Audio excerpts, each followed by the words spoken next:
पुढच्या आणखी एक महत्त्वाच्या बातमीकडे. कोल्हापूरला 4 प्रगत वैद्यकीय सुविधा प्रदान करणार वैद्यकीय शिक्षण मंत्री हसन मुश्रीफ यांची ही प्रतिक्रिया.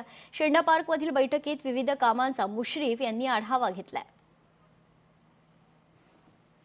राज्याचे सन्माननीय लोकप्रिय मुख्यमंत्री देवेंद्र फडणवीस साहेब आणि उपमुख्यमंत्री सुनेत्रा पवार वहिनी यांच्या उपस्थितीमध्ये आणि हस्ते आपण CPR या 1885 साली ब्रिटिशकालीन परंतु हेरिटेज इमारतीचं नूतनीकरण आणि तिथं असलेल्या सगळ्या सेवांचं आपण नवीन आणि नूतनीकरण करण्यासाठी आपण प्रयत्न केले होते. त्याचं उद्घाटन झालं.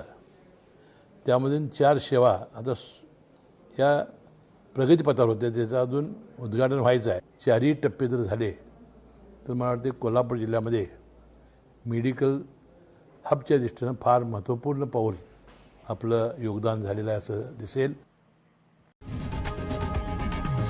लोकशाही मराठी ऐका, पहा, जागरूक रहा.